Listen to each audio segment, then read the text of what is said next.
Many thanks to my supporters on Patreon. If you'd like to join them, check the link in the description. But now, enjoy the video. As a kid, did you ever want to be a racing driver? I know I did. For most of us, that dream never became a reality, and the closest we can come to replicating it is from behind a screen. But for a very select few, it was the skill they showed behind that screen that turned their dream into a reality. GT Academy was a competition running from 2008 to 2016 that aimed to turn gamers into professional racers. It was the brainchild of Darren Cox, an executive within Nissan at the time. After witnessing the speed that Gran Turismo players were able to show in a real car during a promotional event in 2006, the idea for GT Academy started to form in his mind. It just so happened that the creator of Gran Turismo, Kazunori Yamauchi, had always thought about the potential for his game to be used in this way, so it was a match made in heaven. Using a series of online time trials, the fastest players in the game would be selected. From there, they would head over to Silverstone in the UK to compete in real-life cars, whilst also undertaking various mental and physical challenges. Through this rigorous process, only the best of the best could end up as GT Academy champion, and even after they won, the work didn't end there. They would then be trained in the Nissan Driver Development Program and work to earn an international racing license, thus setting them up for whatever they may go on to do in their careers. When you consider the scale of it, it's not surprising that the whole thing was filmed as a reality TV show as well. But not only was GT Academy a gripping concept, it was successful too. Many of its graduates would go on to race some of the most prestigious events in the world, like the FIA GT Championship, Super GT Series, and even the Le Mans 24 Hours. But whenever anyone talks about GT Academy, that's usually where the story ends. So let me ask you this: how many GT Academy winners can you name? Maybe 3, 4, or even 5 at a push? Well, you might be surprised to find out that there was a grand total of 23 past winners representing 13 different nationalities. They range from names that have become synonymous with the program's life-changing capabilities to ones that faded into complete obscurity almost as soon as they graduated. Today, we're going to analyze the racing careers of every single GT Academy champion.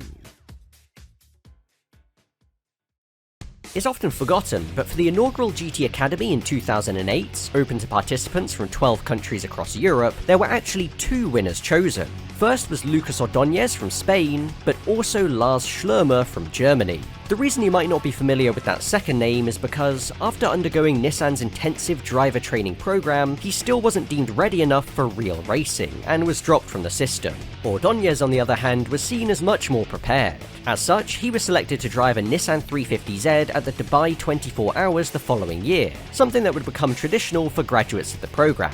There he performed strongly enough to earn a seat with RJN Motorsport in the GT4 European Cup. Partnered with Alex Buncombe, the pair would go on to win 2 races and finish second in the overall standings. For 2010, he would again compete in Euro GT4, albeit with less success, finishing 4th in the standings without a win. However, this year would mark the first time he raced a prototype. He made a single outing in the Le Mans Series and a KSM Lola at Silverstone, finishing 21st overall and 9th in the LMP2 class. For 2011, he made the switch to LMP2 full-time as he raced for Signatech Nissan. Undoubtedly the highlight of his year was finishing an incredible second in class on his debut at the Le Mans 24 Hours, together with co-drivers Franck Maillot and Sohail Ayari.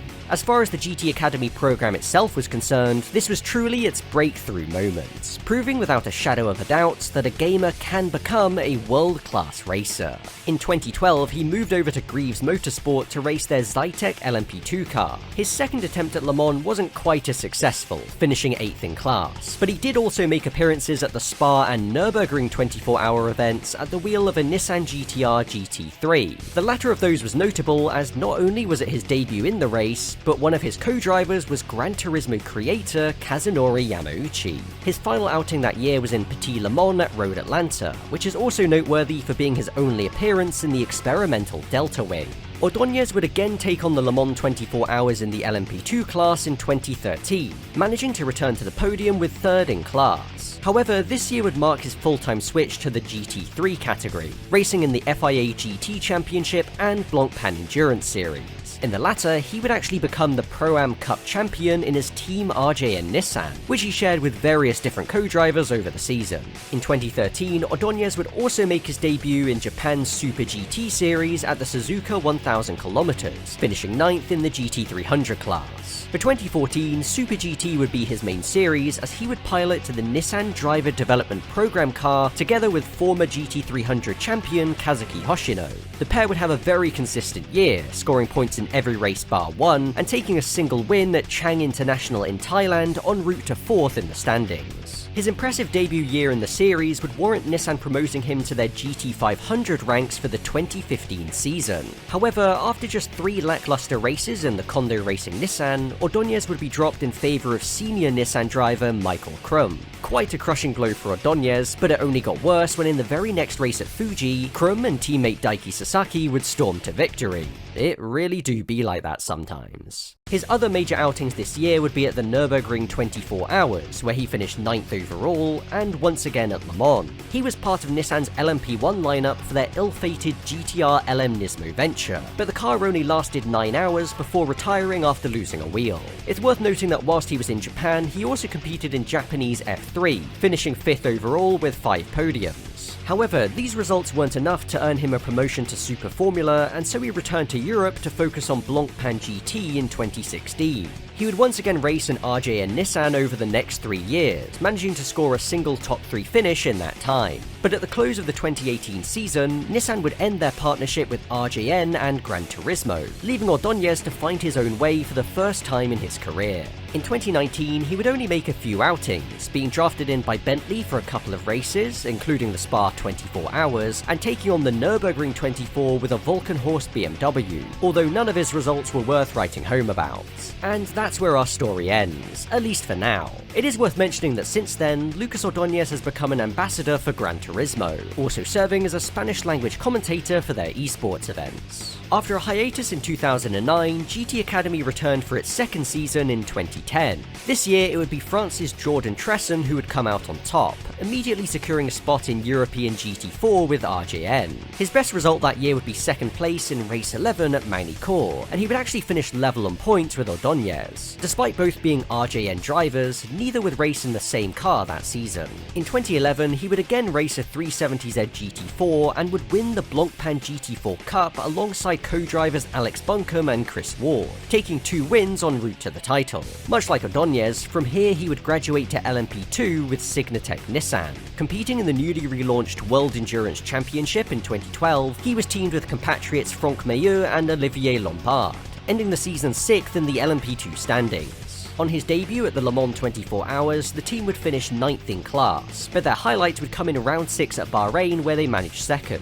For 2013, Tresson's future was already looking uncertain. Over the winter, he had no indication of where he might be racing, right until the eve of the season when he was suddenly dropped by Nissan, something he first found out about via their press release. Lacking the funds or sponsorship to pay for a drive elsewhere, he was forced to sit out the 2013 season, and even considered leaving racing behind altogether. However, salvation would come when Tresson was drafted in by Kazunori Yamauchi to co-drive the Nürburgring 24 Hours with him in 2014. Their Scholzer Motorsport team would go on to finish the race 14th overall and 11th in the SP9 class. From then on, Tresson would become a regular at the Nordschleife, competing in the VLN series for several years with Scholzer and then later Vulcanhorst in their BMW M6. And even though he would achieve a handful of VLN podiums, his record in the main race was quite unfortunate. From 2015 to 2019, he failed to finish a single time at the N24, and once again like Ordóñez, has not competed since 2019. In 2011, the winner of GT Academy would be a certain Welshman named Jan Mardenborough. That same year, he competed in select Britcar races before making the step up to British GT for 2012. Paired with Alex Buncombe, the duo would just barely win at Brands Hatch at the wheel of their GTR, eventually finishing the year 6th in the standings. Problems in the final race caused them to drop down the order when on course to win the title. He would also contest a part campaign of the Blancpain Endurance Series, which included a first attempt at the Spa 24 Hours. Sadly, they would retire from the race early on. Having shown his ability in GTs, for 2013 he would move into single-seaters. He contested the Toyota Racing Series in New Zealand, finishing 10th in the standings, before undertaking a dual campaign of British F3 and European F3. In the former, he finished 6th overall with a single podium, and in the latter, he was ranked 21st. Although these results were somewhat underwhelming, he did have one major highlight as he was drafted in to contest the Le Mans 24 Hours in LMP2. Alongside fellow GT Academy graduates Lucas Ordóñez and Michael Krum, the trio would finish an impressive 3rd in class in a Greaves Motorsport Zytek. However, an often forgotten note is that they only achieved this 3rd place after the G-Drive Orica, which had originally finished 3rd, was disqualified for having an illegal fuel tank.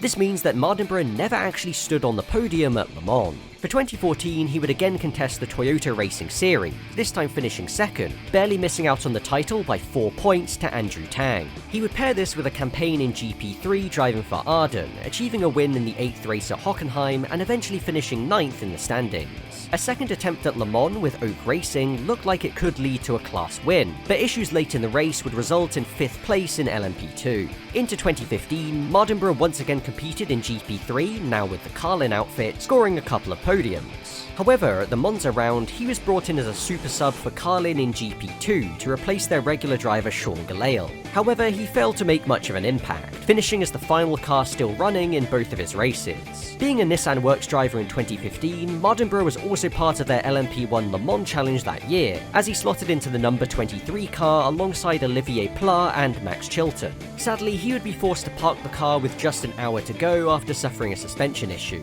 But Mardenborough's most memorable moment this year came in a one-off VLN appearance. As he was heading through the high-speed Flugplatz section, his Nissan GTR lifted off the ground, crashing through the fencing and into a spectator area. Although he would only suffer minor injuries, for the spectators it would be worse, with one even losing their life.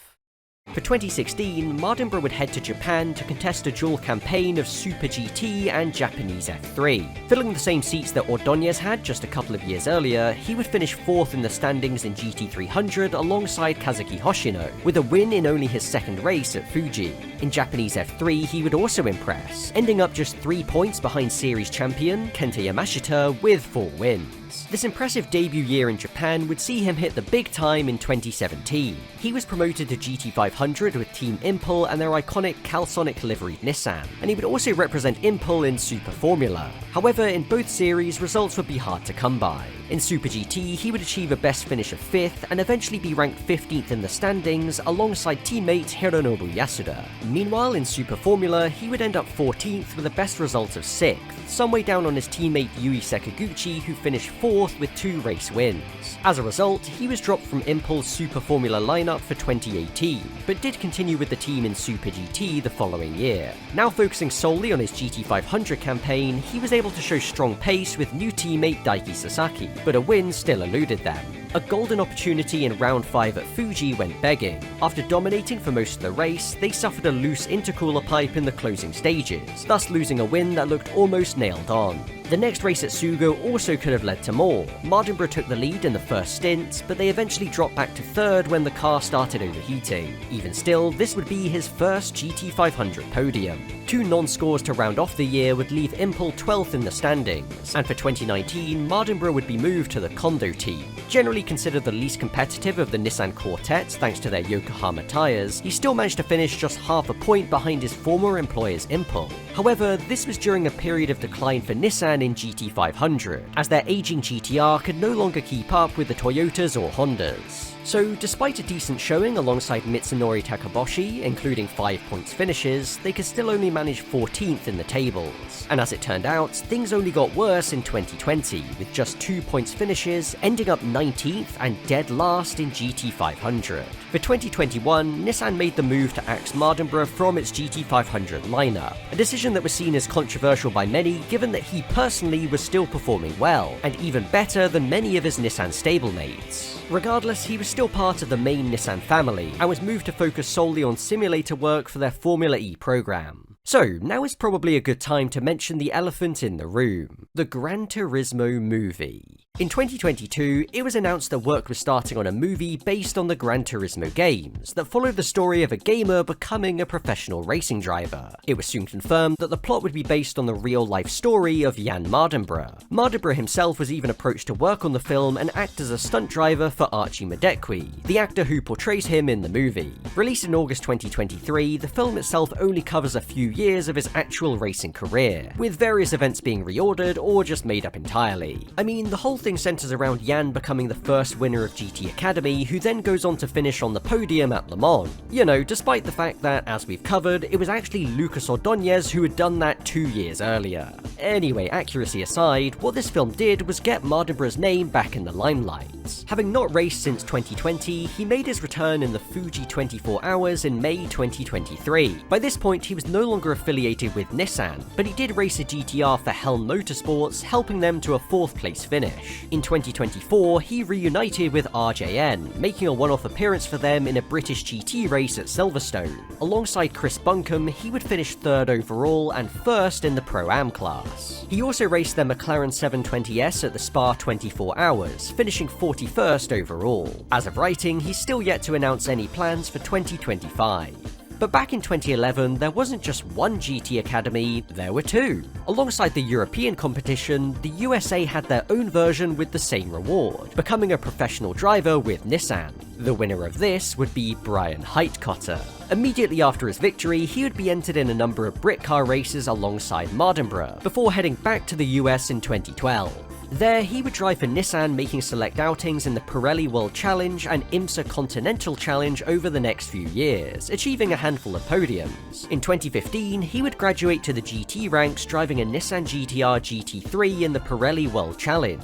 In a field including some serious talent, he was able to score some strong results, achieving several GTA class wins and even a few overall podiums. In the end, he would finish the year 3rd in GTA and 10th in the overall GT standings. Heitkotter would continue in the series for 2016. Things started off great with a 2nd at COTA, but he couldn't seem to match that performance. That was until round 8 at Mid-Ohio, where he returned to the podium, before taking a sensational double victory next time out at Utah, the first overall wins of his professional career. A final 3rd place at Laguna Seca rounded off a year where he finished 5th in the GT standings. However, after this successful season, it seems as though he was dropped from the Nissan/GT Academy lineup, as he never raced for them again. In fact, he didn't race anything. For a while at least, because Brian Heitkotter re-emerged in 2023, racing an all-new Nissan Z GT4 in the GT4 America Series. He formed one half of a Pro-Am lineup with Tyler Stone, and the pair would finish 12th in the Pro-Am standings with a best result of 7th place. However, since the end of the 2023 season, he's once again been absent from the racing scene.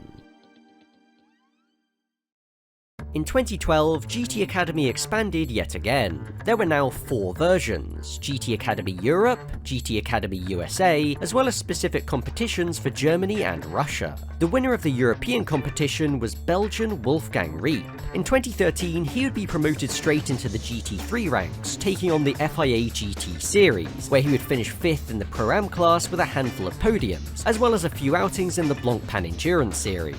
This included the Spa 24 Hours, where he would finish 3rd in Pro-Am in a crew made up entirely of GT Academy graduates. He also made his prototype debut in the Le Mans Series, finishing 3rd in the LMP2 class at Bahrain. In 2014, he would make many sporadic appearances in different events all over the world: VLN, British GT, Blancpain Endurance, the Bathurst 12 Hours, Suzuka 1000 km, all at the wheel of a Nissan GTR GT3. From these, his only notable result was in British GT's annual visit to Spa-Francorchamps, where he impressed in front of his home crowd by grabbing 2nd in race 2 alongside Olympic gold medalist Sir Chris Hoy. He also made an appearance in round 1 of the Formula Renault UK Championship and drove the experimental Nissan Ziod RC at the Le Mans 24 Hours. Fun fact, with this hybrid racer, Riep completed the first fully electric powered lap of the circuit.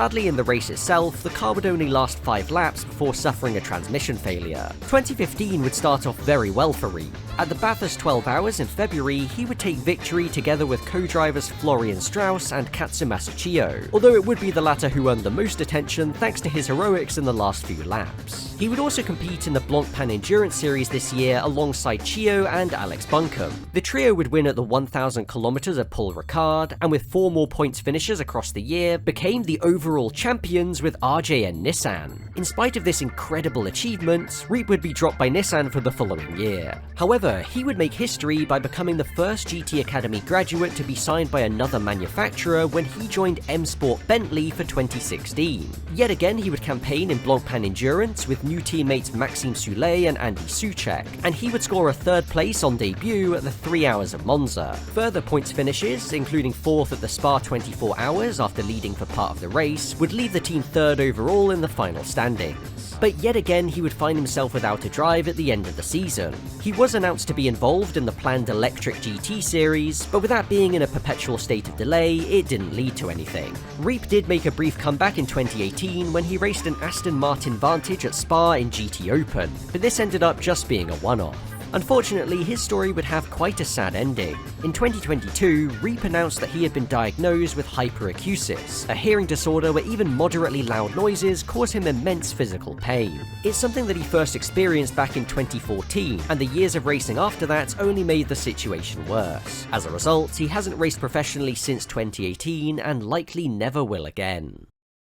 The winner of GT Academy USA 2012 was Steve Doherty. In his first full season as a Nissan Works driver in 2013, he would make a handful of appearances in the FIA GT Series and Blancpain Endurance Series, achieving a couple of podiums in the Pro-Am Cup alongside various other GT Academy alumni. For 2014, he would be moved to racing in his native United States full-time, taking on a dual campaign in the Continental Tire Sports Car Challenge and Pirelli World Challenge alongside Brian Heitkotter. His best results came in the latter, where the grids weren't as strong, managing a couple of class wins and ending up 4th in the standings. For 2015, he would compete solely in the Continental Tire Sports Car Challenge, but now in the Grand Sport class with a Doran Racing Nissan 370Z. He would only be entered in 6 races, however, eventually being classified 14th. It appears as though he was then dropped from Nissan's driver roster at the end of 2015 and hasn't raced professionally since. The winner of the inaugural GT Academy Germany in 2012 was Peter Putzera. After earning his international racing license, he would be signed to Nissan's GT3 roster in the Blancpain Endurance Series for 2013. The lineup already included 5 other GT Academy graduates, including original champion Lucas Ordóñez, who would take the Pro-Am title. Putzera would be his teammate for every race bar 1 that season, eventually finishing 3rd in the Pro-Am standings with a single class win at Silverstone and 2 further podiums, including at the Spa 24 Hours. Despite this impressive showing in only his first year of professional racing, Putzera would not be re-signed by Nissan for 2014, and left the world of racing just as soon as he had entered it.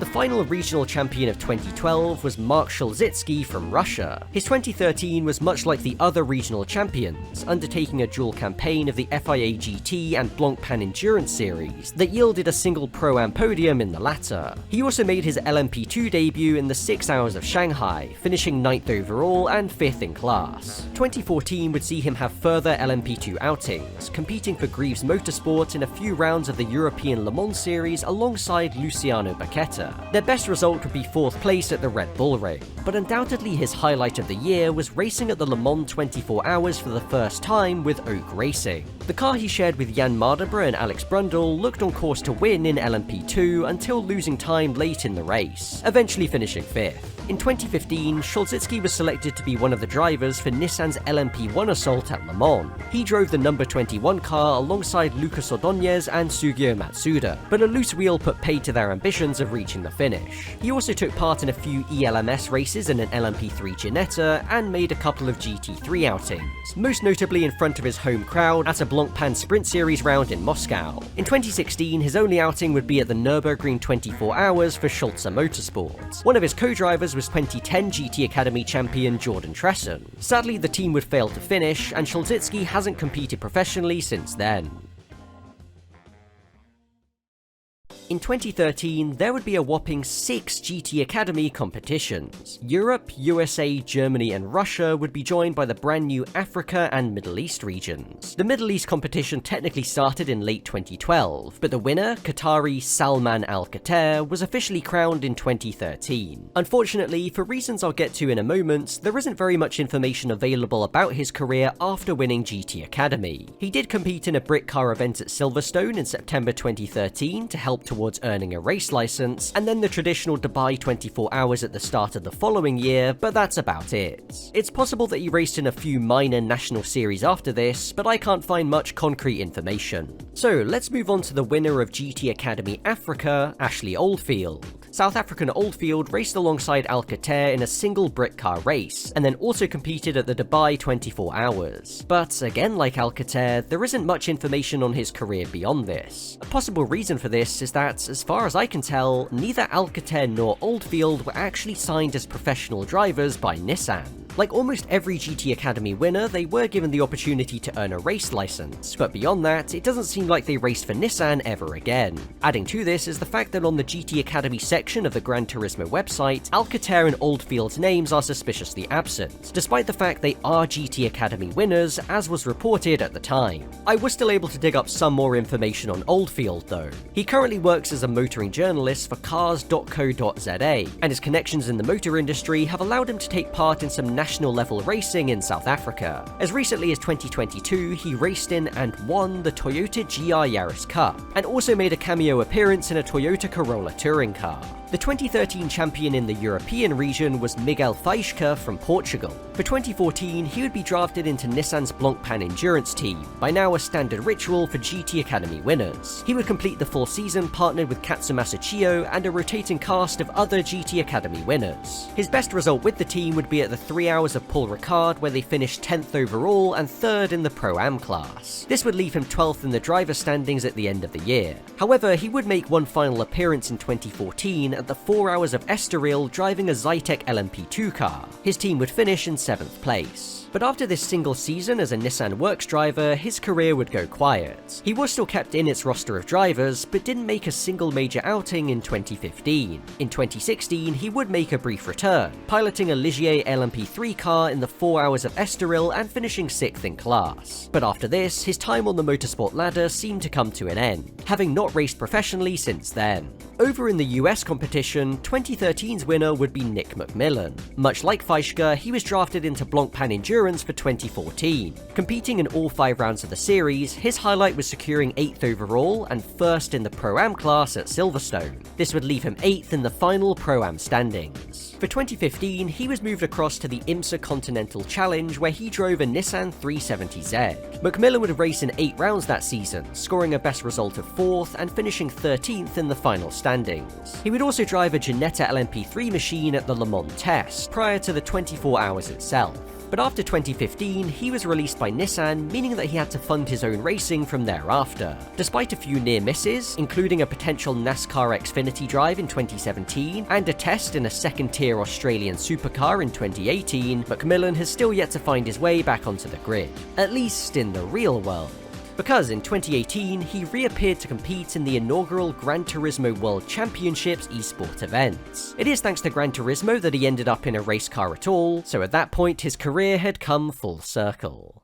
In GT Academy Germany, 2013's champion was Florian Strauss. Strauss with partner McMillan and Alex Buncombe in Blancpain Endurance in 2014, winning in class at Silverstone and ending the year 8th in the Pro-Am standings. He would also make appearances at a few VLN races, including the Nürburgring 24 Hours, where his team, which included Buncombe, Ordóñez, and ex-F1 racer Nick Heidfeld, finished 24th overall. For 2015, he would be moved to Germany's ADAC GT Masters Series. Again driving a GTR GT3, his results were average at best, achieving a highest finish of 8th and ending up 33rd in the championship alongside teammate Mark Gassner. However, he would also pair this campaign with outings in a handful of major endurance races, including the Nürburgring and Spa 24 Hours that he had raced at the year before. But his highlight this year was without a doubt the Bathurst 12 Hours. As I mentioned earlier, together with Katsumasa Chiyo and Wolfgang Riep, the team would take a dramatic victory for Nissan. Strauss was chosen returned to represent the brand again at the mountain in 2016, and narrowly missed out on back-to-back victories. Himself, Chio and Rick Kelly would finish as runners-up, barely a second behind the winning McLaren. In 2016, Strauss's only other appearances would be in VLN for Team Zack Speed, but sadly they would fail to finish at the 24 hours. 2017 would see Strauss take on the Bathurst 12 hours with Nissan for the third time, eventually finishing 8th with teammates Rick Kelly and Jan Mardenborough. Other than this, he spent most of the year on the sidelines. In 2018, he would return to full-time racing with a campaign in the Blancpain GT Series Asia, driving a KCMG Run GTR. His teammate in the car would be Edoardo Liberati, and the pair would score 3 podiums en route to 6th in the final standings. In 2019, Strauss would finally leave the Nissan fold, and like many other GT Academy graduates, would find it difficult to land many drives. In 2019, he would compete for Zack Speed again, now running an SRT Viper, but only for a single VLN race. Since then, he stuck mainly to Porsche one-make racing, mostly at the wheel of a Cayman GT4, but as far as I can tell, he last raced competitively in 2022.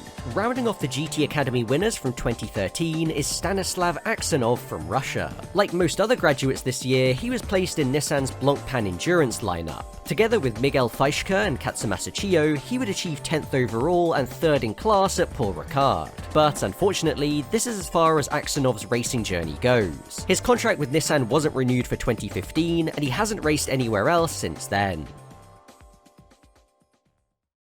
2014 would see 4 GT Academy competitions for Europe, the USA, Germany, and a collective international region comprising of Australia, India, Mexico, Middle East, and Thailand. In Europe, the winner would be Frenchman Gaëtan Palatou. His first full season of car racing the following year would be a busy one. He competed in the European Le Mans Series in a Ginetta LMP3 car, taking a victory at Estoril and 2 further podiums to finish 3rd in the standings. He also made a handful of outings for Nissan in Blancpain Endurance, most notably at Silverstone where he finished 15th overall, but 3rd in the Pro-Am class with his fellow GT Academy graduates. In June, he received a late call-up to race at Le Mans for Greaves Motorsport in LMP2, but sadly the car retired before it was his turn to drive. Despite his packed 2015 schedule, Palatou was one of the many names axed from Nissan's lineup in 2016. His only outing this year would be in the French V2V Championship in a Ginetta G57, but he would get more track time in 2017. This year he would compete full-time in the Peugeot 308 Racing Cup, taking a win on the streets of Pau and eventually finishing 5th in the championship. He would also make a one-off appearance in a Le Mans Cup race at Paul Ricard driving a Ligier LMP3 car. Palatou would continue racing a Peugeot 308 into 2018, but only made a couple of appearances, including at the Spanish Endurance Championship round in Catalunya, where he finished 3rd in class. From what I can tell, this is still his most recent real-life event. The winner of 2014's US edition was Nicolas Hamann. The following year saw him step into a packed schedule where he made outings in the Blancpain Sprint Series, IMSA Continental Challenge, and Pirelli World Challenge. Through this, he competed in quite a few races, but didn't achieve any really notable results. For 2016, he was moved into the lower-profile Nissan Micra Cup Canada, scoring 3 podiums and finishing 6th in the standings. However, this year he would make history as the first GT Academy winner to race in a NASCAR event. He competed in a couple of second-tier Xfinity races for Mike Harmon Racing, but failed to finish at either Watkins Glen or Road America. In 2017, he would again be called up by Mike Harmon to race at Road America, his local track, this time finishing the race in 29th, and he would make one more Xfinity appearance at the same track in 2019, achieving his best result yet, 15th place. By now, Hammond was long gone from the Nissan contingent. In 2021, he made a one-off appearance in the Trans Am series, but since then has focused mainly on SCCA club racing. In 2024, he raced a Nismo 370Z that's not too dissimilar to the one he drove to GT Academy Glory a decade earlier. The 2014 winner of GT Academy Germany was Mark Gassner. For his debut season in 2015, he was placed in ADAC GT alongside 2013 champion Florian Strauss. As I talked about earlier, the pair would have a mediocre year aboard their MRS GT Racing Nissan, with a best result of 8th and ending up 33rd in the final championship. Gassner would continue in the series into 2016 with new teammate Christian Frankenhout, but the results didn't improve. From 6 starts, their best finish was only 15th. He would also compete in VLN for Zack Speed, but a first attempt at the N24 resulted in a retirement with mechanical problems. For 2017, Gassner would have a third crack at ADAC GT Masters with a third different teammate, Remo Lips, but yet again their results were average at best. 12th place was his strongest finish across 8 races. He did not return for the 2018 season and hasn't competed in real life since then. Our final 2014 winner is Mexican Ricardo Sanchez, who came out on top in the international region. His first full season of racing in 2015 was spent in the Blancpain Endurance Cup alongside European winner Palatu and a revolving cast of other GT Academy members. Their best result was at Silverstone, with second in the Pro-Am class, and Sanchez would end the year 14th in the standings. For 2016, he would be moved across to the GT Series Sprint Cup and partnered Sean Walkinshaw. Together, the pair would score a couple of Silver Cup podiums and ended the year 4th in class. In 2017, he would race mainly in North America, competing for Nissan in the Pirelli World Challenge Sprint Series. Partnered with Frankie Montecalvo, they had a solid year, scoring 4 podiums and ending up 4th in the Pro-Am class. This year, Sanchez would also make his LMP2 debut at the 4 Hours of Portimao, but sadly failed to finish. For 2018, Sanchez would return to Europe full-time. He would drive a Ligier LMP3 car in the Le Mans Cup, but his main focus would be Blancpain Endurance. Together with co-drivers Struan Moore and Jordan Witt, they piloted their RJN Nissan to 6th overall in the Silver Cup, including a podium at Silverstone. And this would be Sanchez's final season with Nissan. As I mentioned already, the Nissan Gran Turismo RJN partnership would end in 2019, and this left Sanchez to search for a drive on his own. Initially he drove for the Belgian WRT squad in Blancpain Endurance, before returning to RJN partway through the year. They now ran a Honda NSX in partnership with Jenson Button's Team Rocket outfit. He would also drive a Proton competition Porsche for a few rounds of the European Le Mans Series, achieving a class victory at Silverstone. Sanchez didn't do much racing during the pandemic-affected 2020 season, but he did still compete at the Spa 24 Hours in a Mad Panda Mercedes AMG GT3. For 2021, he would continue his partnership with Mad Panda, racing for them in the GT World Challenge Europe Endurance Cup. At the Spa 24 Hours, the team had an incredibly solid run, eventually finishing 11th overall, but crucially 1st in the Silver Cup. This meant that after 6 attempts at the race, Sanchez was finally able to stand on the top of the podium. And this triumph is still his most recent, as he hasn't raced professionally since 2021. And now we can head into GT Academy 2015. This year there were 3 regional competitions: Europe, International, and Asia. Romain Sarazan from France would come out on top on that first one. His reward for the following year would be a drive in the Blancpain Endurance Series for RJN Nissan, as you probably could have guessed. Partnered with Matt Simmons and Sean Walkinshaw, they had a very anonymous season, scoring points in the Pro-Am Cup only once, for 7th at Silverstone, and ending the year 36th in the standings. For 2017, he would be placed in European GT4 driving a Nissan 370Z, with Charlie Fagg as his teammate. He only competed in the first 2 rounds at Misano and Brands Hatch, scoring a best result of 6th, before being replaced for the rest of the season. He was dropped from Nissan's lineup not long after and hasn't raced professionally since. Meanwhile, in the international competition, it would be Matt Simmons from Australia who took the crown. His debut 2016 season in Blancpain Endurance was just as average as Sarazan's, because they were in the same car. So everything I've just said applies here as well.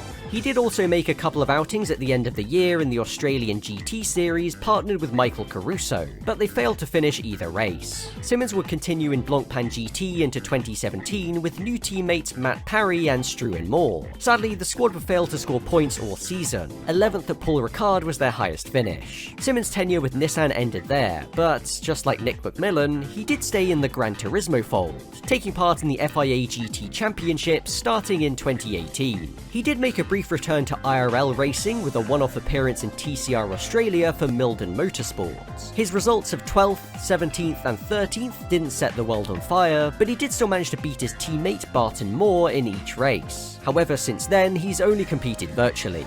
The final winner of 2015 was GT Academy Asia champion Jose Gerard Policarpio. The first and only winner from the Philippines sadly wouldn't get the same opportunity as the other 2015 champions. This is because shortly after winning GT Academy, he was diagnosed with a medical condition and decided to return home to recuperate. There isn't any more information that I can find, but what I can tell you is that 10 years later, there are no records of him competing in any major race. But now we finally reached 2016, the last year that GT Academy was run. This time there would only be one international competition, and it would be Mexico's Johnny Guindy Hamui who took the top spots. However, in a similar vein to Salman Alcater and Ashley Oldfield, he wasn't given any more drives with Nissan beyond the Dubai 24 Hours at the start of 2017. But this isn't where his real-life racing story ended, because after returning to the world of sim racing, he would again win his way back into a real race car through the Skip Barber E-Race series in 2020. The prize was a full season of racing in an F4 car, which Johnny would take full advantage of, winning the Formula Race series. He would win it again in 2021, but it doesn't seem like he was able to use this as a springboard back into professional racing. He hasn't competed in real life since 2022. So, what was the point of doing all of this? Now, don't get me wrong, I think GT Academy was an incredible project that changed many people's lives, allowing them to achieve something they had always aspired to. From that perspective, these are all feel-good stories regardless of what happened next. But at the same time, I think it really highlights the brutal and often unfair nature of motorsports. In the majority of cases, once Nissan ended their official support of these drivers, they were out of racing altogether within a matter of years, sometimes even sooner. That's despite them showing time and time again that when judged on pure skill, they deserve to be there. But in racing, there is one thing that matters more than ability: money. The issue was that after having their careers funded by Nissan up to that point, once they were on their own, they were just left high and dry. Of these 23 drivers, Wolfgang Reep was the only one to be signed by another works outfit as a fully paid professional. In most of these cases, to continue racing, they needed sponsorship, something that, coming from GT Academy, they didn't have. I guess what I'm trying to say is that the biggest problem with GT Academy had nothing to do with GT Academy itself. The problem is that, beyond it, the world of racing is far from a meritocracy. I find it kind of funny how recently we've seen such a strong push to make motorsport more accessible, whether that be considering gender, race, nationality, or whatever, and yet those in the industry still seem to ignore the fact that the financial aspect will always make racing inherently prohibitive. If initiatives like GT Academy and World's Fastest Gamer can't change the situation, despite showcasing the best solution that represents the lowest barrier to entry, at this point we just have to assume it never will. With that said, I don't think Nissan or Sony are entirely blameless in how they handled things. My personal biggest gripe was in how oversaturated the driver pool became. The zenith of this was of course 2013, when there was 6 different winners, 2 of which were binned off pretty much immediately. You have to ask what the point of having so many graduates every year was, when Nissan clearly didn't have enough seats to put them in. In those final few years, it became clear that they were doing it more for marketing than anything else. There was no chance that every driver they selected was going to have a solid career in racing, regardless of their skill behind the wheel. As such, most ended up doing things like driver coaching or becoming esports players instead. Of the 23 winners, only 1 was active in professional racing in 2024, and it just so happens to be the one who also had a movie made based on his story the year before. Anyway, I don't want to end this on a low note because, like I said, I think GT Academy was an incredible idea, and the fact that it didn't change motorsport in the way that I and many other people believe it could have was not the fault of its creators. At the very least, I hope with this video I've been able to show you all something interesting and put a spotlight on these drivers and their achievements. Because at the end of the day, whether they went on to have successful racing careers or not, they will always be able to say that they got there through sheer speed and determination alone.